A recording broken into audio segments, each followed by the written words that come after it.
ಸರ್ಕಾರಿ ರಸ್ತೆ ಒತ್ತುವರಿ ತೆರವು, ಜಿಲ್ಲಾಡಳಿತ ಯಶಸ್ವಿ ಕಾರ್ಯಾಚರಣೆ. ಟಿವಿ10ಗೆ ಸ್ವಾಗತ. ನಾನು ಸುಜಾತ. ಸರ್ಕಾರಿ ರಸ್ತೆ ಒತ್ತುವರಿ ಮಾಡಿದ ಖದೀಮರಿಗೆ ಜಿಲ್ಲಾಡಳಿತ ಸದ್ಯ ಶಾಕ್ ಕೊಟ್ಟಿದೆ. ತಹಶೀಲ್ದಾರ್ ಮಹೇಶ್ ಕುಮಾರ್ ನೇತೃತ್ವದಲ್ಲಿ ಕಾರ್ಯಾಚರಣೆ ನಡೆಸಿ ಒತ್ತುವರಿ ತೆರವುಗೊಳಿಸಿ ಸರ್ಕಾರಿ ರಸ್ತೆಯನ್ನು ಮುಕ್ತಗೊಳಿಸಲಾಗುತ್ತಿದೆ.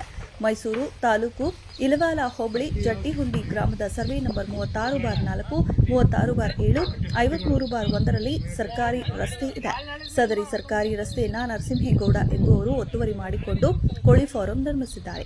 ಸರ್ವೆ ನಂಬರ್ 36/7ರಲ್ಲಿ ಮಾಜಿ ಗ್ರಾಮ ಪಂಚಾಯಿತಿ ಸದಸ್ಯ ಚೆಲುವರಾಜು ಎಂಬುವರು ರಸ್ತೆಯನ್ನು ಒತ್ತುವರಿ ಮಾಡಿ ತೆಂಗಿನ ತೋಟ ನಿರ್ಮಿಸಿದ್ದಾರೆ. ಹಾಗೂ ಸರ್ವೆ ನಂಬರ್ 36/4ರಲ್ಲಿ ರಾಜೇಗೌಡ ಎಂಬುವರು ಸರ್ಕಾರಿ ರಸ್ತೆಯನ್ನು ಒತ್ತುವರಿ ಮಾಡಿ ತೆಂಗಿನ ತೋಟ ನಿರ್ಮಿಸಿದ್ದಾರೆ. ಈ ಬಗ್ಗೆ ಬಂದ ಆರೋಪದ ಹಿನ್ನೆಲೆಯಲ್ಲಿ ತಹಶೀಲ್ದಾರ್ ಮಹೇಶ್ ಕುಮಾರ್ ದಾಖಲೆಗಳನ್ನು ಪರಿಶೀಲಿಸಿ ಒತ್ತುವರಿಯನ್ನು ಖಚಿತಪಡಿಸಿಕೊಂಡು ತೆರವುಗೊಳಿಸಿದ್ದಾರೆ.